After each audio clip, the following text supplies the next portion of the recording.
Hindi pustiso ang ngipin ko. Ang buhok ko ay hindi pilokwa.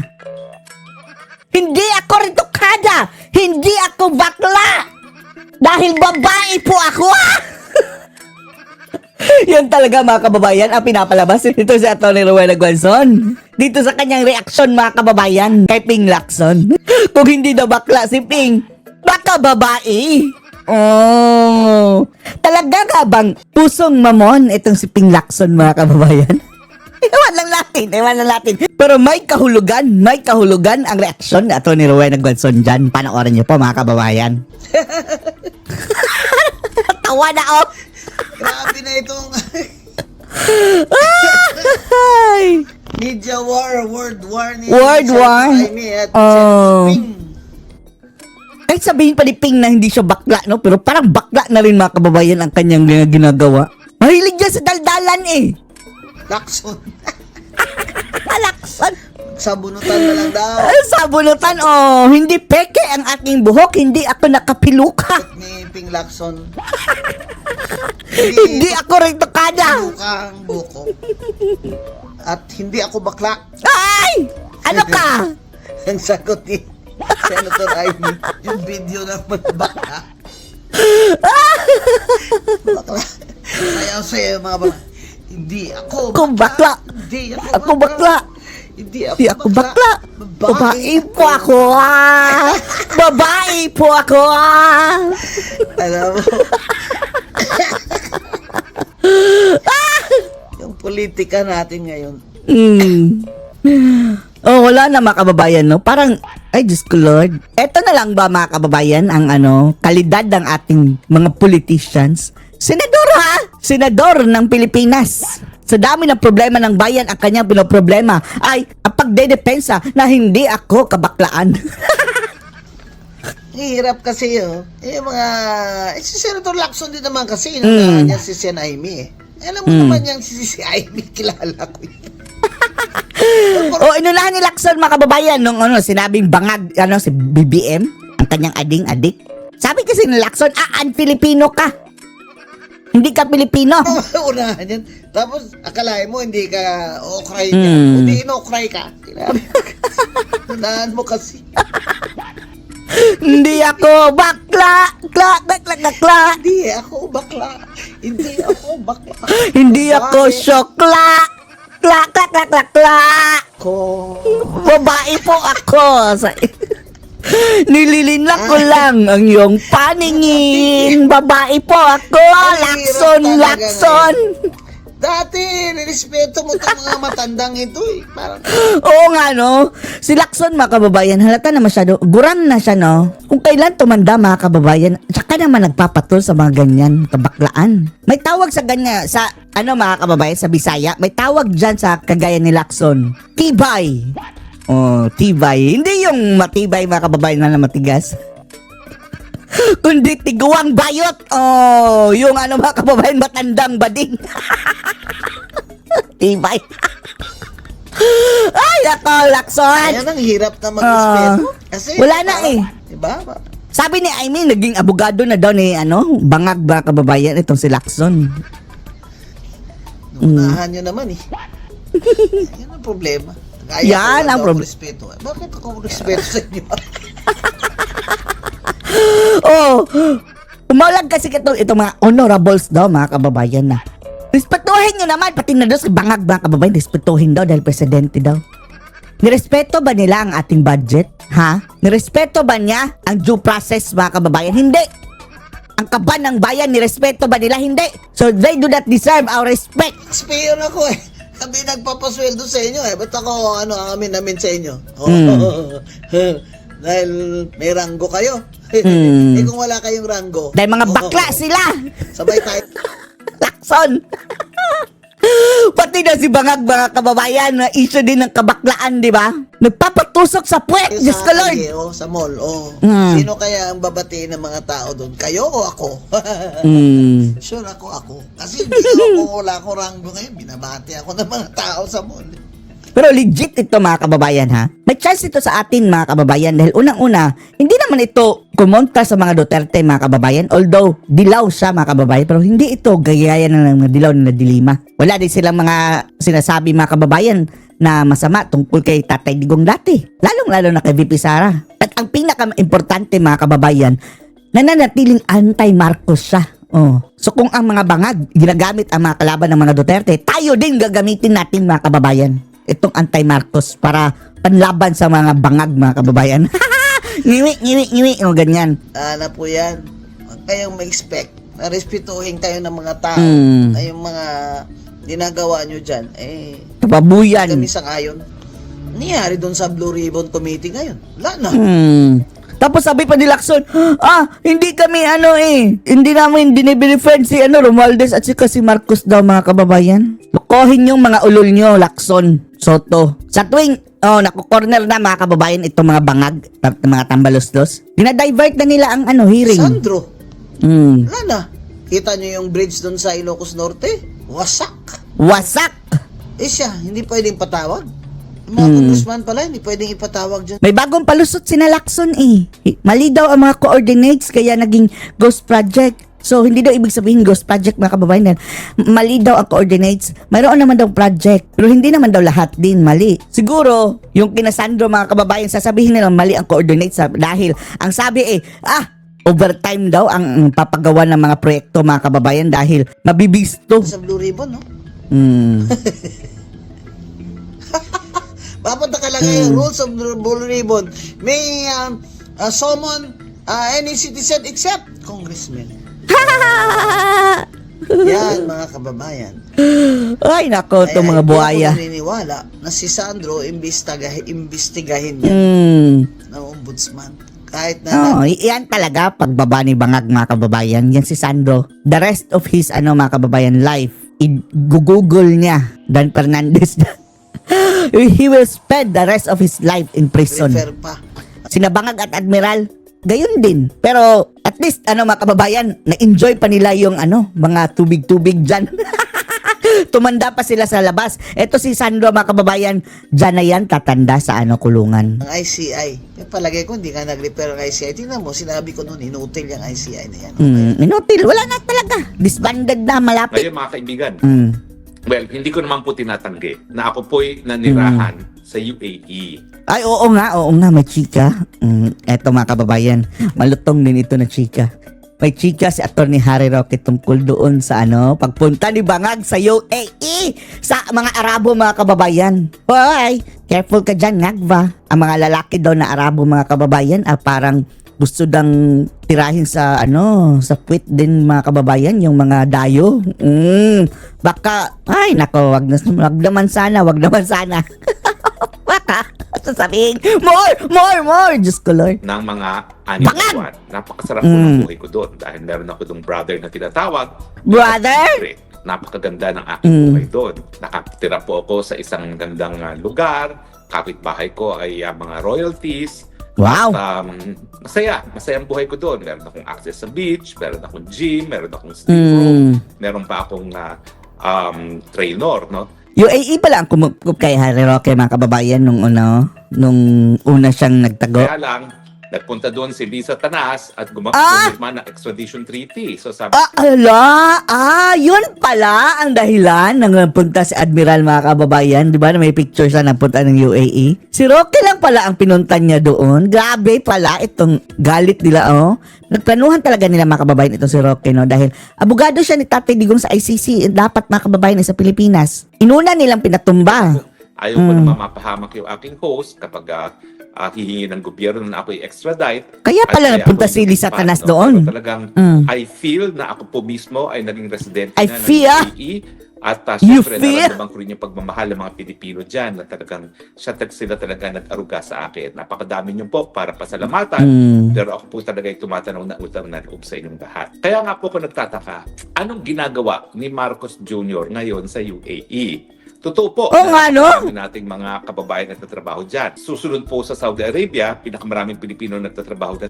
At mga kababayan, wala talagang welcome sa mga legit na mga OFW doon mga kababayan. Ang mga nagsigaw-sigaw doon mga kababayan, yung mga tauhan lang nila sa embassy. Oh, ganyan bangag, ganyan mangyayari sa iyo. Po ay dahil talagang kinakailangan nila ang mga Pilipino, no? At saka ang UAE talaga, ang pulisiya nila, umaasa sila sa mga dayuhan para patakbuhin ang kanilang ekonomiya. Yung tinatawag nating Emirati, naku, sila po'y minorya na ng populasyon. Talagang karamihan po Emirati? ng populasyon dyan sa UAE ay mga dayuhan na, no? Kaya nga kung Emirati ka, good ka na. Kasi Emirates. meron silang langis at talagang inaalagaan naman nila yung Tayo may langis din mga kababayan, pero andun sa mukha ni Lisa Araneta, kanilang mga Lord. kababayan, no? At andun sa kanyang muso. Kapag ikaw ay UAE, libre yung paaral kahit saan, kahit sa abroad. Ang swerte nila, no? Pwede lang ang titiro lang sa ilang mga lugar ay mga UAE at syempre libre rin ang mga pabahay na binibigay nila sa kanilang mga mamamayan. Napakaswerte, Kasi napakaswerte kababayan, naman. Meron ng langis. Napakapalad Tapos yung mga founders ng mga ng tao. UAE, Oh. strategic. Bago pa sila nakakuha ng langis, nakita na nila na strategic yung kanilang Pero delikado yung mga kababayan, yung UAE. lugar sa planeta at ginawa nilang hub. Kaya nga Dahil po, yung two biggest airlines nauubos sa yung langis, United mga kababayan, States, nauubos Emirates yan. at saka Etihad ay That is limited resources mga kababayan. What if maubos na yan? Yung mga umaasa lang sa langis na mga countries, dapat ngayon pa lang paghandaan na nila ang mga possibilities mga kababayan na maubos ang kanilang resources. kabase dyan sa UAE at talaga naman pong sentro ng logistics at ng transportation ng UAE. So hindi lang po sila dependent sa langis para sa kanilang buhay. Sila po ay dependent sa kanilang lugar bilang isang logistical hub. So, ano ang kinalaman ni Bangag dyan? Bangag, Una po, bangag, mga Pilipino, bangag. patuloy na Ngaway, sila ngaway, ngaway. whether or not magkaroon ng special agreement. Dahil ang pinirmahan po nila doon ay yung SEPA, yung parang free trade agreement between the Philippines and UAE. Pero ano ba ibig sabihin ng free trade na yan? Halos wala namang kalakalan sa panig ng Pilipinas at ng UAE. Sa katunayan, ang exports po ng Pilipinas to UAE ay $300 million lamang a year. Samantala, mas marami tayong inaangkat sa UAE dahil nga meron silang langis. Ang inaangkat natin, 1.5 billion. Ang intention ba nila ay para tumaas ang napakaliit na kalakalan? Siguro. Pero hindi talaga sa atin importante ang free trade zone sa panig ng Pilipinas at ang UAE dahil hindi naman major trading partner ang UAE. Kaya nga nag-iisip ako, anong tunay na dahilan na ilang beses nang balik-balik ang mag-asawang Nagba, Well, para maintindihan niyo po, ngutang? lahat ngayon ng mga mayayaman sa daigdig ay nasa UAE. Bakit? Kasi ang UAE po Yung ngayon purpose ang nila. bagong London. Dati po ang London, lahat ng mga mayayamang mga Arabo nagpupunta dyan kasi po malaya sila nakakadeposito ng kanilang kayamanan sa London. At ang garantiya ng London, hindi namin paghihimasukan ang inyong mga pera. Ganyan po ngayon ang negosyo ng UAE. Bukod pa doon sa pagiging transportation hub niya, siya ay ngayon ay major finance center para sa mga mayayaman. In fact, kung titignan ninyo kung ano mga paboritong lugar So, hindi naman mayaman ang Pilipinas. Huwag mong sabihin personal ang rason ni Bangag doon. ngayon ng mga filthy rich, Dubai po is number 1. At kung titignan nyo rin yung mga listahan ng pinakamahal na mga lugar na bisitahin sa daigdig, Dubai is also number 1. Kasi dahil nga po sa dami ng mga pera at mga bilyonaryo na naninirahan ngayon sa UAE, talaga pong Anong ginagamit ang UAE sa money laundering? ang branding ng Ay, wala natin kung anong... ultra rich. Talaga naman pong nung minsan, ako'y nakabisita dyan, no? Ako'y first time nakakain ng ginto. Ginto! Lord, social karaoke ha, kumain ng ginto.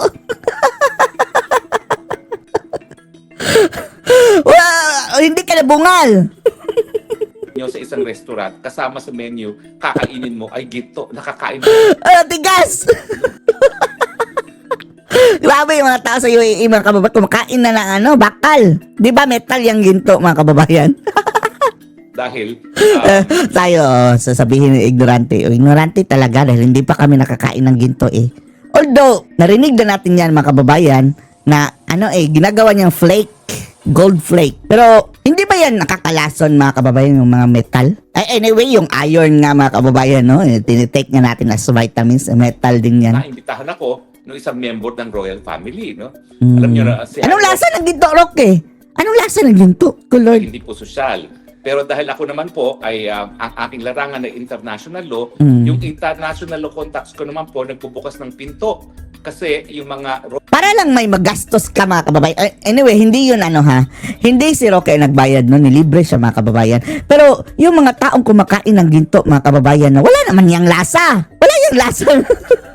For the sake lang na makagastos. Mahal. Kunwari. Kakain ng ginto. Nakakatawa na lang. Tayo mga pobre, mga kababayan, natatawa na lang tayo. Hindi nga tayo makakain ng kalawang na libre. Ginto pa ba? wealthies naman ng mga Arabong countries, lahat po yan ay nakapag-aral sa mga magagandang universidad na pinag-aralan ko din. At pangalawa, pareho rin kami ng interes sa international law, no? Kaya marami tayong nagiging contact. Swerte nila, no? Dahil mayroon silang ganyang resources. Nabubuksan naman mga pintuan ng mga mayayaman, lalong-lalo na dyan sa UAE. Dahilan kung bakit dyan nga po ako nanirahan ng 6 na buwan. So, ibig sabihin, ang UAE, ang importansya ngayon ng UAE, hindi lang dahil siya ay oil exporter, hindi lang dahil siya ay pinagtatrabuhan ng mga Pilipino, kundi siya ngayon ay center of international finance, lalong-lalo na ng mga mayayaman. At hindi lang po yan. Ang pinakamaraming mga bilyonaryo ngayon nakatira sa Dubai, kaya naman kilala ang Dubai bilang pinakamahal na destination for tourism, ay mga Ruso. Halos lahat po ng mga bilyonaryong Ruso ay narariyan na ngayon sa Ruso, Dubai. Russian. In fact, yung founder ng isang app na Telegram na hinuli ng mga Ruso dahil gusto nilang ma-impluwensyahan yung kanyang Telegram, nandyan na po sa Dubai. At halos lahat po ng mga natatanggal na mga presidente pag nagkakaroon ng revolusyon, gaya nung... Bakit? Magdudubay din si Prime Bangag, Minister mga kababayan. Once na matanggal na siya. Taksin, dyan po nanirahan yan sa Dubai. Yung dating presidente ng Bangladesh, kailan lamang natanggal, nandyan po yan sa Dubai. So, Si ibig Bangag sabihin, din pala. hindi lang yung mga mayayamang Rusong na pupunta dyan sa Dubai, yung mga natatanggal pang mga leader at aminin at hindi, yung mga mayayaman na hindi natin alam kung saan nanggagaling ang kanilang pera. Dahil ang Bakit? dami-daming mga bilyonaryo na dyan sa Dubai, mas hindi po sila stricto sa pagbubukas ng mga account. Ginagawang money laundering pala talaga, mga kababayan, no? Kung saan galing ang pera. Otherwise, bakit napakadaming mga Ruso na nagdedeposito ngayon dyan? Naman natin na napaka-aktibo Ay, kasabot sa sindikato. ng mga Ruso, lalong-lalo na yung mga mafia-type Russian organizations, no? Ibig sabihin po, center Mafia also type. ng international finance at yan ang dahilan kung bakit maraming mga mayayaman na hindi mo alam sa kinukuha ang pera ay nandyan ngayon sa Dubai. So ako naman, Huwag mong sabihin, Roque, na ang mga ninakaw sa Pilipinas tinago sa Dubai. malikot lang ang utak ko. Munyetics. Talagang baliwala po sa atin yung free trade agreement ng Pilipinas at UAE dahil napakaliit ng kalakalan sa panig na ating dalawang bansa. At sa totoo lang, kilala ko naman kung sino yung ating sugo dyan, hindi Sugo? na talaga priority ng ating sugo dyan. Ang priority talaga natin ay dapat makakuha ng mga investments galing siguro sa UAE sa Pilipinas. Pero bakit ang inuna natin ay free trade agreement sa isang bansa na wala naman tayong halos kalakalan? So ako, nagbabalik tanaw ako, ilang beses na nagpunta dyan si Lisa Araneta Marcos. Parang 2 beses na. For what? Si Marcos, Palaki. ilang beses na rin. Parang pangalawang Para beses na saan? rin ito na ang pinaka-binisitang bansa ng mag-asawang Marcos. Mga At sa bangagin. tingin ko, hindi dahil gusto nila mag-free trade. Sa tingin ko, it is May for the tinatago same dyan? reason, yung mga Russian billionaires ay nasa Dubai at same reason kung bakit yung mga natatanggal sa pwesto ng mga leaders ay nakatira ngayon sa Dubai. Dyan Ibig sabihin, tingin ko, narariyan ang mga So market bad. dahil yan ang ginagamit nilang bansa ngayon para sa kanilang mga nakaw na yaman na ninakaw pa nila nung panahon ng martial law na ngayon ay linilipat-lipat. Di ba nung kailan lang lumabas ang report na number 1 pala ang Pilipinas sa movement ng crypto? Saan ang gagaling yun? Wala naman talaga Bitcoin. mga Pilipino na nakikrypto. Ang duda ko, gumagalaw ngayon ang nakaw na yaman ng mga Marcoses na ninakaw panahon pa ng martial law. At syempre, lalong lumalago dahil sa mga nababalitang mga pagnanakaw na nangyayari ngayon sa gobyerno ni Marcos, kasama na yung sinabi ni Zaldico na sa 2025 budget, 100 billion ang insertions na ating presidente at siya mismo nag-deliver ng 25 billion. Saan mo nga naman i-deposit ang 25 billion? Andun na sa Dubai. Palitan mo na lang yan, i-crypto mo na yan, ipasok mo sa UAE dahil napaka-establish po ng cryptocurrency sa UAE. Parang ordinary bank account lang po yan. Sa totoo lang sa UAE, may mga ATM na sila para sa crypto. So sa tingin ko po, hindi free trade agreement ang habol ng mga Marcoses, kung hindi ang kanilang nakaw na yaman, baka narariyan na ngayon po sa UAE. Gaya ng mga pera ng mga bilyonaryo. Nako, hindi nako, alam nako, kung saan nako. galing ang kanilang mga kayamanan. At syempre, baka nakakaamoy ng mga Marcoses na baka mamaya gaya ni Taksin, gaya ng Prime Minister Taksil! ng Bangladesh na natanggal, na talagang sinunog yung presidential palace, no? At tumakbo siya sa Dubai, baka dyan din tatakbo mga Marcos. Dahil alam ko naman, kayong mga Pilipino, may hangganan ng inyong pasensya. At darating na ang panahon, at sa tingin ko malapit na yan, na magagalit ng tuluyan ng Pilipinas. Negative 27 na nga ang kanyang approval rating. At 94% ay naniniwala na lantaran na talaga ang korupsyon sa Pilipinas. Darating ang panahon na baka gaya ko, ang Gaya mga ko. dyan tatakbo sa Dubai. Kaya narariyan na ang kanilang mga tinatagong yaman na sigurado ko na hindi nang galing sa kanilang hirap. Dahil ako isang drug addict na hindi man lang Paano yan ma-recover? tapos ng college, walang kakayahan gumawa ng sariling pera. Kung hindi manahin ang nakaw na yaman at magpayaman palalo dahil sa mga bagong nakaw na yaman galing sa mga flood control project. Iba po? Agree ba kayo? Huwag nang patakasin, no? Pagkatapos mga kababayan ng ng kanilang termino, huwag nang patakasin. Disagree, pero talagang walang saysay. Bakit dalawang beses na si Lisa Marcos nakarating dyan, dalawang beses na si Marcos nakarating dyan, wala nang ibang bansa na ganyan kadalas binisita ang mag-asawang Marcos kung wala silang personal na interes para pumunta dyan sa Ay, nako. Dubai. Anyway, bago tayo magtapos, dahil talagang sinabi ko dalawang pag-uusapan natin, nais ko lang pong muling magbigay pugay dito sa dalawang Kanino? batang kongresista na nagbibigay pag-asa sa buong bansa na meron pang kinabukasan ang ating bayan. Oo nga, Dahil si hindi lahat ng good politiko job, ay no? corrupt. Pinapakita po ni Congressman Miao Miao Barzaga at ni Congressman Si Leandro Leviste. Leviste na itong mga bago mga politiko natin ay po pwedeng tumalikod sa kapangyarihan. Palitan na ang mga kababayan, yung mga tumanda na dyan sa pangungurakot, no? Palitan na ng mga bata, mga kababayan, na itong mga ideologists, kagaya na ng Leviste at ni mga kababayan, Barsaga. Para yumaman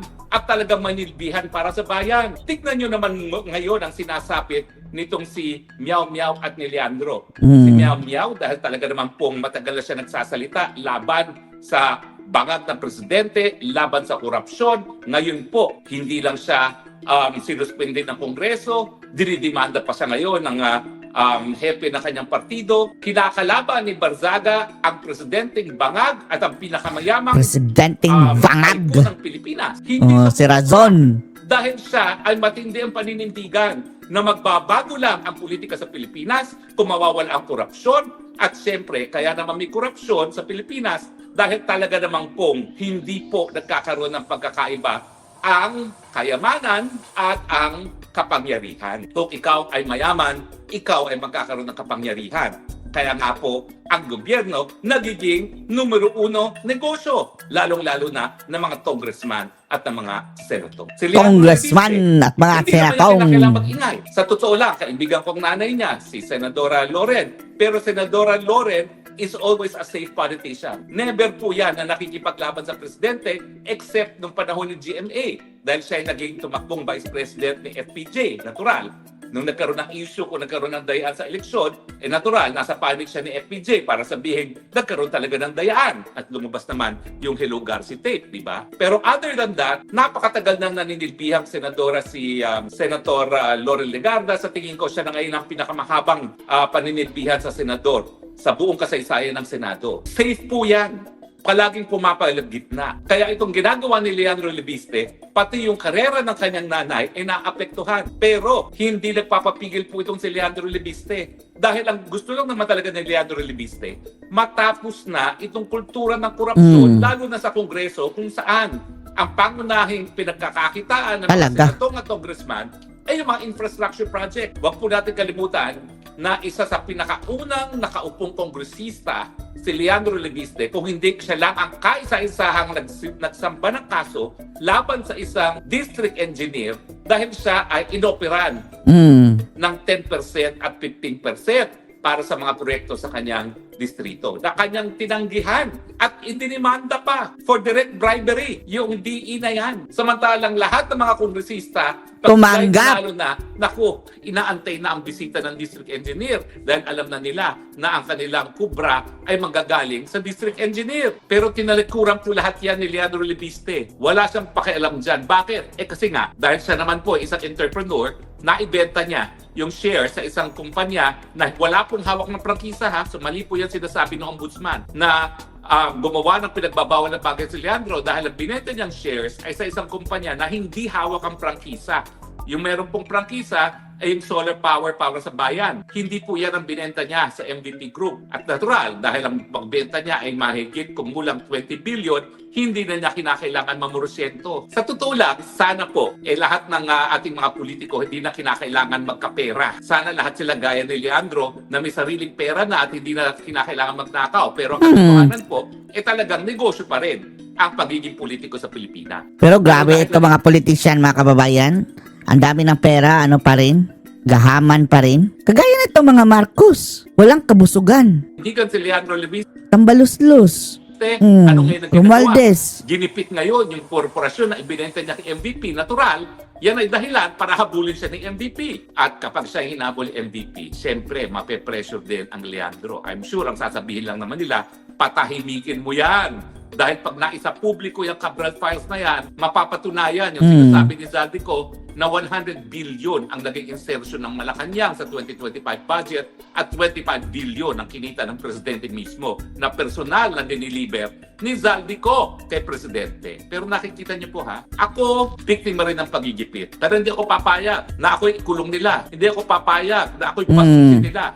Lumalaban ako at the same time, Naninindigan ko ang aking karapatan para magkaroon ng asylum dahil nasa Universal Declaration of Human Rights po yan. Everyone has the right to seek asylum pag ikaw ay minapalabisan at ginigipit dahil sa iyong politikal na paniniwala. Sino ba naman pong naniniwala na meron akong masamang ginawa? In the first place, yung pogo-pogo po at the time na nandyan. Ginawa siyang ano daw, parang kidnapper na level, mga kababayan, no? Ang kawawa talaga, mga kababayan, si Kibuloy. Ayun. Hindi man lang pinapiansa, mga kababayan. Andun sa selda na regular. Ang mga pogo companies ay legal. So hindi po illegal yan. Second place. In the second place, wala pong kahit ano kong pag-aari na related sa pogo. Ang aking ginawa lamang ay yung nagpapaupa sa isang pogo ay naging kliyente ko sa isang ejectment case na sa hanggang ngayon ay nakabinbin sa Supreme Court. Matter of record po yan.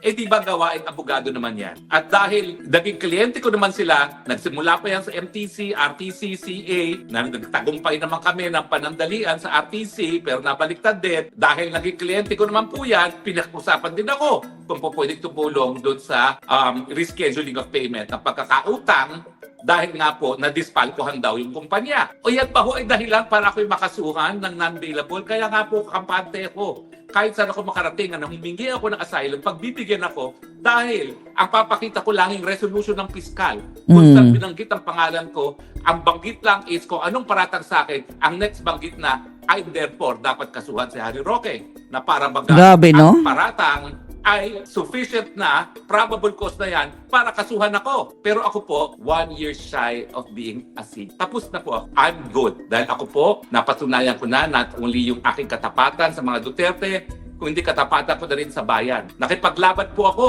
At bilang kongresista, nakapagbigay na ako ng libreng gamot at paggamot na hindi lang nagkakaroon ng katuparan dahil sa korupsyon din ng mga walang hiya sa PhilHealth. Mga walang hiya sa PhilHealth. Patas din yung ating libreng tanghalian para sa mga kabataan at saka yung National AIDS Law Policy. So parang nagawa ko na ang aking katungkulan. Good na ako. Miski pa, siraan na ako ng mga Marcoses. Miski patayin na nila ako, I'm done. I'm good. I can tell the Lord, I have served you well in on earth. Huwag ka lang magpakulong dahil kawawa ka sa kulungan. Mga babatas po ito, bata pa sila. Nagsisimula pa lang sila ng Ang dapat pakulong na habang buhay si Sandro. buhay. And yet, binaliwala nila yung pagiging trapo. Dahil ang pagiging trapo, dapat tumahimik ka lang. Lahat naman ng mga congressman at mga senador Yung anak ni Ralph Recto, no? Grabe, mukhang well-trained na mga kababayan sa pagiging, trapo. nakikinabang. Bakit ka pa mag-iingay? So yan ang cardinal sin nung dalawa. Kaya hindi ko magugulat kung pagtutulungan sila na kanilang mga kasama dyan sa Congress of the Philippines. Kasi nga, kapag ikaw ay nag-ingay, binubuking mong lahat. Pero tignan nyo naman po ang kanilang katapangan. Wala silang pakialam. Itong dalawang batang mambabatas nito, Congressman Barzaga, Congressman Leviste, sila yung tinutukoy ni Gat Jose Rizal na tunay na pag-asa ng bayan. Hindi ko lang po kayo sinusuportahang dalawa, kundi ang karamihan ng mga Pilipino po, yung 94% na naniniwala na lantaran ang korupsyon sa Pilipinas, kasama niyo po sila sa inyong paninindigan na tama na sobra na at dapat na pong baguhin ang anyo ng politika sa Pilipinas. Ulitin ko po, Talaga? siguro kinakailangan talaga ng charter change para mawala itong korupsyon sa ating lipunan. Pero after na ni bangag mga kababayan, dahil kung ngayon magka-charter change, abusado itong mga bangag Pero ang aking mungkahi, gayahin na po natin ang ginagawa nila dito sa Europe. Kinakailangan po, baliin na natin yung relasyon ng district congressman at ang district engineer dahil dyan po talaga nagmumula yung korupsyon. Habang ang district engineer ay nagre-report sa district congressman, nadidiktahan ng district congressman si district engineer kung kanino ibibigay mga proyekto. So kinakailangan po, tanggalin natin yung relasyon na yan. Paano gawin po natin ng ating paghalal ng ating mga kongresista ay nakabase sa kanilang plataforma de gobyerno ng kanilang mga partido na siyang ginagawa po sa iba't ibang bansa ngayon ng Europa, hindi po kada distrito. Dahil kapag plataforma ang ating binoto, bali wala po ang personalidad, ang importante, ano ang gagawin ninyo sa gobyerno, anong nais nyong makamit, at paano makakatulong ang inyong plataforma de gobyerno para makamit ang inyong kagustuhan. Diyan lang po talaga mabubuwag ang kultura ng korupsyon. So, in summary, corruption. booking ka bangag. Booking ka Nandun sa bangag! UAE, di para sa free trade agreement, Para sa para tubig. atupagin yung mga nakaw mong yaman at paghandaan yung buhay mong matapos kang masipa sa Malacanang. At siyempre, ang taong bayan, kinikilala ang katapangan, ang kabayanihan nitong pag-asa ng ating bayan, si Kong Miao Miao Barzaga at Kong Leandro Leviste. Dumami pa sana ang hanay ng ganitong mga tunay na representante ng bayan. Agree ba kayo na agree? Agree! Share niyo po ito kung kayo nag-agree. Like this and follow me if you have not followed me sa Facebook, Follow you! sa I will follow Instagram, me! sa YouTube, and sa Twitter. Salamat po. Hanggang sa muli nating pagkikita. Ito po inyong spokes ng bayan nagsasabi, I love you, Philippines. You're the only country that I have. You're the only country that I will love. Bye! Babel! Ano masasabi dito mga kababayan? Fauzi, Karen Volo.